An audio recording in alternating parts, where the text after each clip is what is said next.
نماز قصر. قصر کا معنی ہے کم کرنا، چھوٹا کرنا.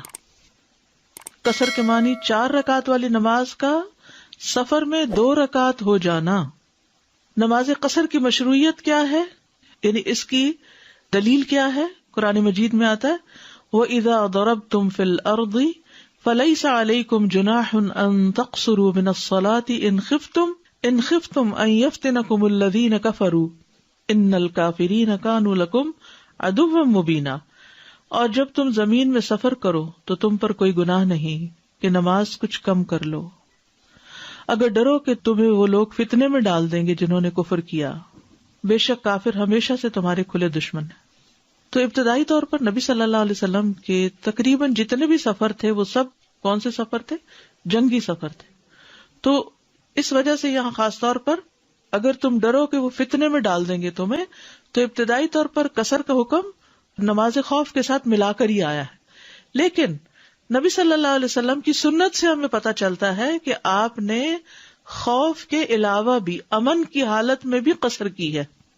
ٹھیک، سفر میں 2 رکعت نماز کی فرضیت کو باقی رکھا جانا. نبی صلی اللہ علیہ وسلم کی زوجہ عائشہ رضی اللہ عنہا کہتی ہیں، صحیح مسلم کی روایت ہے کہ جب اللہ نے نماز فرض کی تو وہ 2 رکعت فرض کی، یعنی ابتدا میں جو نماز کا حکم آیا وہ کیا تھا؟ 2. پھر حضر کی صورت میں اسے مکمل کر دیا اور سفر کی نماز کو پہلے فریضے پر قائم رکھا گیا. ٹھیک ہے، یعنی گھر میں ڈبل کر دیا گیا اور سفر میں اصلی نماز کو رکھا گیا. ابن عباس سے روایت ہے، انہوں نے کہا اللہ نے تمہارے نبی صلی اللہ علیہ وسلم کی زبان سے نماز فرض کی، حضر میں 4 رکعات، سفر میں 2 رکعات، اور خوف جنگ میں امام کے ساتھ 1 رکعت اور امام کے بغیر 1 رکعت. اللہ کی طرف سے صدقہ. یہ قصر کیا ہے؟ چھوٹی نماز کیا؟ اللہ کی طرف سے صدقہ. یعلا بن امیہ کہتے کہ میں نے عمر بن خطاب رضی اللہ عنہ سے اس آیت لیس علیکم جناح ان تقصروا من الصلاة ان خفتم ان یفتنکم الذین کفروا، اس کے بارے میں پوچھا کہ لوگ تو امن میں آ چکے ہیں، پھر کیوں قصر کریں؟ کیونکہ اس آیت میں کیا ہے؟ ان خفتم، اگر تمہیں ڈر ہو. تو حضرت عمر رضی اللہ عنہ نے فرمایا کہ مجھے بھی یہی تعجب تھا کہ قرآن میں تو یہ آتا ہے، یعنی جیسے تمہیں تعجب ہے تو میرے ذہن میں بھی یہی بات تھی. تو میں نے رسول اللہ صلی اللہ علیہ وسلم سے اس کے متعلق پوچھا تو آپ نے فرمایا یہ صدقہ ہے، اللہ نے تم پر یہ صدقہ کیا، پس اس کا صدقہ قبول کرو. یعنی تمہارے لیے آسانی کی ہے. صدقہ کا مطلب جب کسی پہ صدقہ کرتے تو کیا اس کے لیے آسانی کرتے، تو اللہ نے تمہارے لیے آسانی کی ہے. قصر میں اللہ کی رحمت. ابن قیم کہتے ہیں سفر بذات خود عذاب کا ایک ٹکڑا ہے، یہ خود ہی مشقت اور دقت ہے. اگر کوئی مسافر خوشحال ترین لوگوں میں سے بھی ہو تو وہ اپنے حساب سے مشقت اور دقت ہی میں ہوتا ہے. چاہے آپ بزنس کلاس کیا فرسٹ کلاس کی بھی سیٹ بک کر لیں تو 14 گھنٹے فلائٹ کے اندر بند رہنا قید خانے سے کم نہیں ہوتا، کہ جس میں زیادہ زیادہ لیٹنے کی بھی جگہ کتنی ہوتی ہے، اور پھر یہ کہ چلنے پھرنے کی تو نہ ہونے کے برابر، اور پرائیویسی بھی کم ہوتی ہے، اور تھکاوٹ بھی ہوتی ہے، ایئر پریشر بھی ہوتا ہے، سب کچھ ہوتا ہے. جی، یعنی اس دور میں تو خیر بہت ہی زیادہ مشقتیں تھیں، لیکن آج کے دور میں بھی کسی بھی قسم کا سفر ہو تھکاوٹ تو ہوتی ہی ہوتی ہے. اور جب انسان تھکتا ہے تو سب سے پہلے کیا متاثر ہوتا ہے؟ چاہے کچن میں کھڑے ہو کے تھکے، نماز مشکل ہو جاتی. تو جانے سے پہلے ہی پڑھ لیا کریں. اللہ کے اپنے بندوں پر رحمت کرنے اور ان پر احسان کرنے میں سے یہ ہے کہ اللہ نے ان سے آدھی نماز کی تخفیف کر دی ہے اور ان سے نصف نماز پر اکتفا کیا، یعنی آدھی بھی قبول کر لی، اجر تو پوری کا ہی ملے گا، لیکن ان سے سفر کے دوران فرض روزے کی ادائیگی کو آسان کر دیا اور ان سے اسی بات پر اکتفا کیا کہ صرف مقیم ہونے کی حالت میں روزہ رکھیں، جیسا کہ اسی طرح کا حکم مریض اور حائضہ عورت کے حق میں مشروع کیا گیا. یعنی حیض کی حالت میں عورت کے ساتھ بھی آسانی کی گئی کہ اس کی تو بالکل ہی نماز معاف، لیکن روزہ بعد میں رکھ لے. اللہ نے انہیں عبادت کے فائدے سے کلی طور پر محروم نہیں کیا اور نہ ہی سفر میں اسے اس طرح لازم کیا جیسے کہ مقیم ہونے کی حالت میں ان پر لازم کیا. اتنا بڑا سبق ہے اس میں کہ حالات بدلنے سے احکام بدل جاتے ہیں. تو ہم چینج کو کیوں نہیں ایکسپٹ کرتے اپنی عملی زندگی میں؟ موسم، حالات، زندگی، کتنی تبدیلیاں آتی ہیں. یعنی کامیاب لوگوں کی نشانی ہوتی ہے کہ وہ چینج کو ایکسپٹ کر لیتے ہیں، اور جو چینج کو ایکسپٹ کر لیتا ہے نا وہ بڑے بڑے کام کر جاتا ہے. اپنی زندگی کو ضائع نہیں کرتا. ورنہ لوگ دو چیزوں کے بیچ میں اٹکے رہتے ہیں ہر وقت، یا ماضی کو یاد کرتے رہتے ہیں اور اس کی یادوں میں کھوئے رہتے ہیں اور روئے رہتے ہیں، اور یا پھر مستقبل کے خوف اور اندیشوں میں پریشان رہتے ہیں جو بھی ہے ہی کچھ نہیں.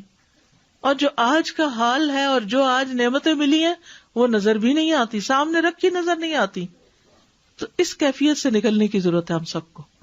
جب یاد آئے ماضی کی بہت ستائے، کیونکہ ماضی کی یادیں خوشگوار ہونے کے ساتھ ستاتی بھی ہیں، تو فوراً کہے کہ اللہ اس وقت کیا کیا نعمت ہے میرے پاس، اب میں کس حال میں ہوں. اور آپ یقین کیجئے کہ آپ پہلے سے بہتر میں ہوں گے، کیونکہ ایک فطری قانون ہے وَلَلْآخِرَةُ خَيْرٌ لَكَ مِنَ الْأُولَى. انسان پروگرس کرتا ہے. ٹھیک ہے مشکلات تو ہر دور کی کچھ نہ کچھ رہتی ہی ہیں، لیکن اگر ان کو آپ نمبر دیں نا تو جو آپ بڑے ہوتے جائیں گے بہت سے برڈن آپ کے کم ہوتے جائیں گے. نبی صلی اللہ علیہ وسلم کی سنت ابن مسعود سے مرفوعاً روایت ہے کہ آپ صلی اللہ علیہ وسلم سفر میں روزہ رکھتے بھی تھے اور ترک بھی کرتے تھے، یعنی چھوڑ بھی دیتے تھے، اور 2 رکعت نماز پڑھتے تھے اور ان کو ترک نہیں کرتے تھے، یعنی فرض کی 2 رکعتوں سے زیادہ نہیں پڑھتے تھے.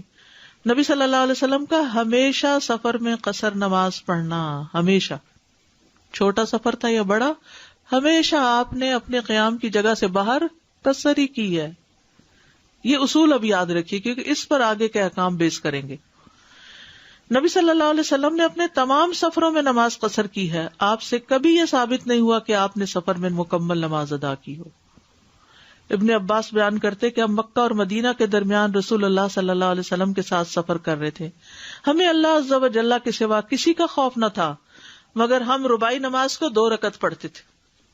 ابن قیم کہتے ہیں جب بھی آپ صلی اللہ علیہ وسلم سفر کے لیے نکلتے تو آپ 4 رکعتوں والی نماز کو قصر کر کے 2 رکعت نماز ادا کرتے، یہاں تک کہ آپ مدینہ کی طرف واپس لوٹ آتے.